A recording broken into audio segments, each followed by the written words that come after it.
کیا آپ جانتے ہیں ایک ایسی عبادت بھی ہے جو زبان سے نہیں خاموشی سے ہوتی ہے؟ آج کی ویڈیو میں ہم 9 ایسے خاص مومنٹس کی بات کریں گے جہاں آپ کا خاموش ہو جانا ہزار دعاؤں سے زیادہ طاقتور ہے۔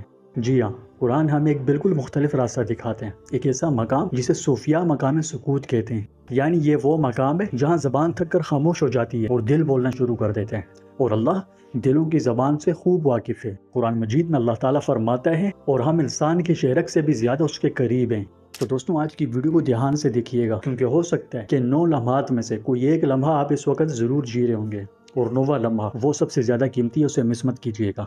سب سے پہلا لمحہ جہاں بندے کو خاموش ہو جانا چاہیے وہ ہوتا ہے جب آپ کے اوپر کوئی جھوٹا الزام لگے، یعنی زندگی میں وہ لمحہ جب آپ سچے ہوں لیکن آپ کو جھوٹا ثابت کر دیا جائے، لوگ باتیں بنائیں، کردار پر انگلیاں اٹھائیں۔ اس وقت پتہ ہے دل کیا چاہتا ہے؟ دل یہی چاہتا ہے کہ چیخ چیخ کر اپنی صفائیاں دو۔ لوگ باتوں پر یقین نہیں کرتے، بندہ تو سچ بول رہا ہوتا ہے، اپنی طرف سے اپنی سچائیاں دے دے کے تھک جاتا ہے، لیکن لوگوں کو اس کے اوپر یقین نہیں آ پاتا۔ تو فرمائے یہاں خاموشی اختیار کر لو، کیونکہ خاموشی یہاں عبادت بن جاتی ہے۔ حضرت مریم علیہ السلام کو دیکھ لیجئے، جب وہ حضرت عیسیٰ کو گود میں لے کر آئیں اور لوگوں نے تانا دیا، یعنی کردار کے اوپر اللہ معاف کرے ان کی انگلیاں اٹھائیں، تو اللہ نے انہیں حکم دیا جس کا مفہوم ہے کہہ دو کہ میں نے رحمان کے لیے روزے کی نظر مانی ہے، آج میں کسی انسان سے بات نہیں کروں گی۔ تو چنانچہ انہوں نے خاموشی اختیار کی، اور پھر اللہ نے ان کی گود میں موجود بچے سے ان کی پاکدامنی کی گواہی دلوا دی۔ تو دوستوں، جب آپ پر الزام لگے تو الزام پر خاموش ہو کر معاملہ اللہ پر چھوڑ دیتے ہیں تو اللہ خود آپ کا وکیل بن جاتا ہے۔ اس لیے لوگوں کو اپنی صفائی دینا چھوڑیں اور حسبی اللہ لا الہ الا ہو علیہ توکلت وہو رب العرش العظیم اس آیت مبارکہ کا بکثرت ورد کیا کریں، کیونکہ یہ مصائب والم سے نکالنے کے لیے بڑے عجیب و غریب نتائج دیتی ہے۔ اگر آپ اس آیت مبارکہ کے فضائل جاننا چاہتے ہیں تو میں نے اس کے اوپر ایک سیپریٹ ویڈیو بنائی ہوئی ہے جس کے اندر بڑی ڈیٹیل کے اندر بتایا ہے کہ حسبی اللہ کے کیا کیا فوائد ہیں۔ دوسرا موومنٹ جہاں خاموشی اختیار کرنی چاہیے وہ ہے غصے کی حالت میں، کیونکہ غصہ آگ ہے۔ اس میں بولا گیا ایک جملہ آپ کے سالوں کے رشتے کو جلا کے راکھ بنا دیتا ہے۔ نبی کریم صلی اللہ علیہ وسلم نے اس آگ کو بجھانے کا سب سے آسان نسخہ دیا ہے۔ مسند احمد کی حدیث ہے، آپ صلی اللہ علیہ وسلم نے فرمایا جب تم میں سے کسی کو غصہ آئے تو اسے چاہیے کہ خاموش ہو جائے۔ اور دوستوں، یہ بات یاد رکھیے، غصے میں خاموشی جو ہے یہ کوئی کمزوری کی علامت نہیں ہے، یہ سب سے بڑی بہادری ہے، کیونکہ ایسے موقع کے اوپر کیا ہوتا ہے، انسان اپنے نفس کے اوپر قابو نہیں رکھ پاتا اور ایک دم بھڑک جاتا ہے، غصہ ہو جاتا ہے، آپے سے باہر ہو جاتا ہے۔ تو یہ غصہ ہو جانا یہ بہت بڑی کمزوری کی علامت ہے، جبکہ اس غصے کو اپنے قابو میں رکھنا، غصے میں بھڑکنا نہیں، یہ بہت بڑی بہادری کا کام ہے۔ ہر بندہ یہ بہادری ہر بندے کے اندر نہیں ہوتی، تو غصے میں خاموشی اختیار کرنا یہ بہت بڑی بہادری کا کام ہے۔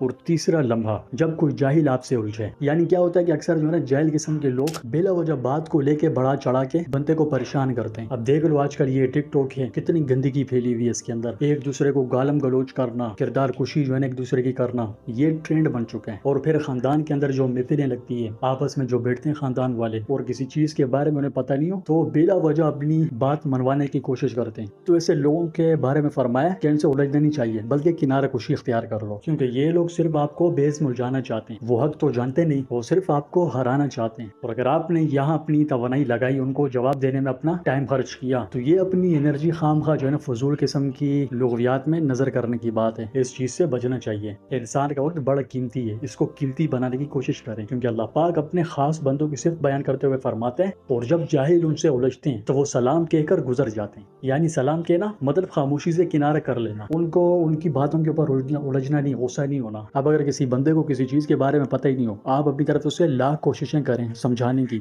وہ نہیں سمجھے گا، اپنی انا کے اندر آپ کی باتوں کو رد کر دے گا۔ تو اس صورتحال میں بندے کو چاہیے کہ اس بیوقوف سے الجھے نہیں، اس سے سلام کہہ کے کنارہ کشی اختیار کر لے۔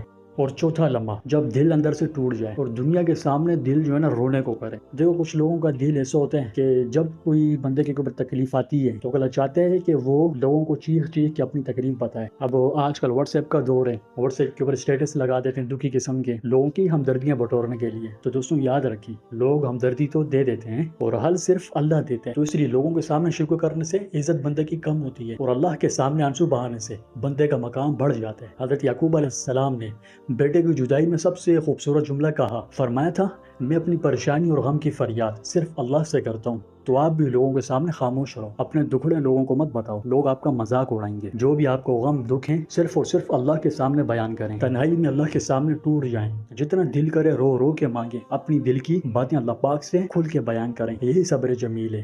اور پانچواں لمحہ، جب دعا آپ کی قبول ہوتی ہوئی آپ کو نظر نہیں آئے۔ یہ بہت نازک مقام ہوتے ہیں، آپ بڑے دل سے مانگتے ہیں اور روتے ہیں، سجدوں میں روتے ہیں، لیکن پھر بھی جواب نہیں آتا تو شیطان کیا کرتے ہیں؟ دل میں وسوسے ڈالتے ہیں کہ چھوڑو، دعا کرنے کیا فائدہ، کتنے ٹائم سے لگے ہوئے دعاؤں میں، کوئی رزلٹ مل رہا ہے؟ اس طرح کی شیطان دل میں باتیں پیدا کرتے ہیں۔ تو یہاں شکوے کی دعا سے بہتر رضا کی خاموشی ہے، زبان سے یہ کہنا بند کر دینا کہ یا اللہ ابھی تک کیوں نہیں ہوا۔ یہ سوال خود نہیں کرنا ہے بلکہ دل سے کہنا ہے، اور اس بات کے اوپر ڈٹ جانا ہے کہ یا اللہ جو تو کرے گا بہتر کرے گا۔ رسول اللہ صلی اللہ علیہ وسلم نے فرمایا کہ اللہ تعالیٰ فرماتا ہے، بندہ جب میری تقدیر پر راضی ہوتا ہے نا تو میں اسے اس کی سوچ سے بھی بڑھ کر دیتا ہوں۔ یہ خاموشی دراصل اللہ پر کامل توکل کا اعلان ہے۔ اور چھٹا لمحہ، جب آپ کسی کا عیب دیکھ لو، کسی کا گناہ، کسی کی جو ہے انسان کی کمزوری آپ کے سامنے آ جائے تو یہاں بولنا بہت آسان ہوتا ہے۔ 10 بندوں کے بیچ میں اگلے کی برائی بیان کر دو، بہت آسان کام ہے، لیکن اگلے کے عیبوں کے اوپر پردہ ڈالنا یہ بہت مشکل کام ہے۔ تو لوگوں کے عیبوں کو چھپانا یہ بہادری کا کام ہے۔ یہاں خاموشی اختیار کریں، لوگوں کے عیبوں کو دوسروں کو نہ بتائیں۔ نبی کریم صلی اللہ علیہ وسلم نے فرمایا، جو کسی مسلمان کے عیب پر پردہ ڈالے گا اللہ پاک قیامت والے دن اس کے عیبوں پر پردہ ڈالے گا۔ سوچئے دوستوں، آج آپ جو ہے نا دنیا کے اندر کسی کی برائی پر خاموش رہو گے، کسی کے عیب پر پردہ ڈالو گے تو اللہ پاک آپ کی برائیوں پر جو ہے نا بروز قیامت خاموشی اختیار فرمائے گا، اور اس سے بڑا کوئی سودا ہے ہی نہیں۔ اور ساتواں لمحہ، گناہ کے بعد شرمندگی کی خاموشی، یہی سچی توبہ، سچا استغفار ہے۔ سچے مومن کی یہ پہچان ہے کہ جب اس سے جانے انجانے میں کوئی گناہ کا کام ہو جاتا ہے تو اس گناہ کا کام کرنے کے بعد اسے اتنی زیادہ شرمندگی ہوتی ہے کہ الفاظ ہی نہیں ملتے، زبان استغفر اللہ کہتے ہوئے بھی شرما رہی ہوتی ہے۔ بندہ سوچ رہا ہوتا ہے کہ میں کتنے گناہ کر رہا ہوں، کتنی مرتبہ جو ہے نا استغفار کر رہا ہوں، تو یہ سوچ کے اسے شرم آ جاتی ہے۔ تو دوستوں، گناہ پر ندامت محسوس ہونا یہ بہت اچھی بات ہے، لیکن توبہ استغفار سے بندے کو پیچھے نہیں ہٹنا چاہیے۔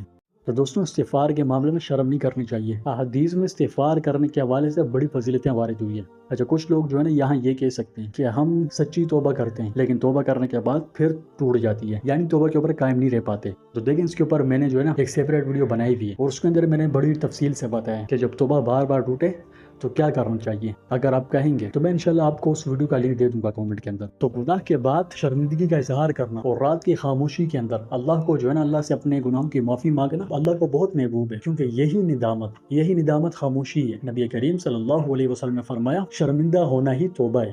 تو جب الفاظ ختم ہو جائیں اور آنکھیں جو ہے نا آنسوؤں سے تر ہو جائیں تو یہ حالت جو ہے نا 1000 استغفار سے زیادہ سچی ہوتی ہے، کیونکہ اللہ پاک کو آپ کے رٹے رٹائے ہوئے الفاظ نہیں، آپ کا ٹوٹا ہوا دل چاہیے، سچی توبہ چاہیے۔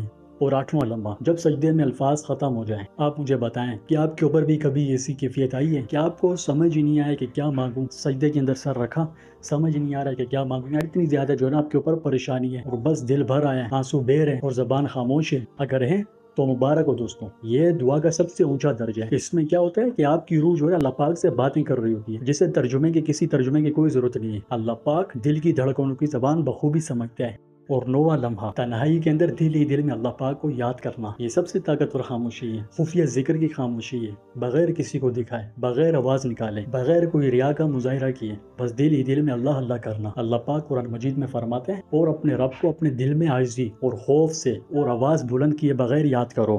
جب بھی آپ کو کسی بات کے اوپر غصہ آئے نا یا آپ کے اوپر الزام لگے تو جواب دینے سے پہلے 3 سیکنڈ خاموش رہیں اور دل میں جو ہے نا حسبنا اللہ و نعم الوکیل اس کا ورد کریں، انشاءاللہ آپ کا رد عمل بدل جائے گا۔ اور ہاں، اگر آپ اس آیت مبارکہ کے فضائل جاننا چاہتے ہیں تو دوبارہ کہہ دوں، میں اس کے اوپر ویڈیو بنا چکا ہوں، ٹھیک ہے؟ اگر آپ نے وہ ویڈیو دیکھی نہیں ہوئی تو مجھے کامنٹ میں بتا دیجیے گا، میں انشاءاللہ آپ کو اس ویڈیو کا لنک دے دوں گا۔ اور دوسری بات دوستوں، آپ نے شکایتوں کا فلٹر لگا دینا ہے، یعنی آج سے یہ عہد کرنا ہے کہ اپنی تکلیف پہلے اللہ کو بتاؤں گا، بعد میں کسی انسان کو۔ تو دن میں کم از کم چند منٹ نکال کے اللہ پاک سے مناجات کریں، جو بھی آپ کی خواہشات ہیں، جو بھی آپ کی مرادیں حاجات ہیں وہ اللہ پاک سے مانگیں۔ اور دوستوں، نبی کریم صلی اللہ علیہ وسلم نے فرمایا کہ جو اللہ اور آخرت پر یقین رکھتے ہیں اسے چاہیے کہ صرف اچھی بات کہے یا پھر خاموش رہے، یعنی ہر وہ بات جو فائدہ نہیں دے وہ بوجھ بن جاتی ہے، تو اس لیے خاموش رہنا عبادت ہے۔ تو میرے عزیزوں، خاموشی کا مطلب یہ ہرگز نہیں ہے کہ بندہ دعا چھوڑ دے، نہیں، دعا نہیں چھوڑنی۔ خاموشی کا مطلب یہ ہے کہ اپنی دعا کو شور سے نکال کر اخلاص کے اندر لانا، یعنی جو چیز چاہیے اللہ پاک سے مانگے۔ دنیا تو چیخنے والوں کو سنتی ہے لیکن اللہ پاک ٹوٹے ہوئے خاموش دلوں کو سنتا ہے۔ دوستوں، اگر آپ نے یہ ویڈیو یہاں تک دیکھ لی ہے تو کامنٹس میں صرف ایک لفظ جو ہے نا ضرور لکھ دیں کہ یا اللہ مدد، تاکہ ہم سب ایک دوسرے کی خاموش دعاؤں میں شریک ہو سکیں۔ تو بس اللہ پاک ہمیں بولنے کا سلیقہ بھی دے اور خاموش رہنے کی حکمت بھی عطا فرمائے۔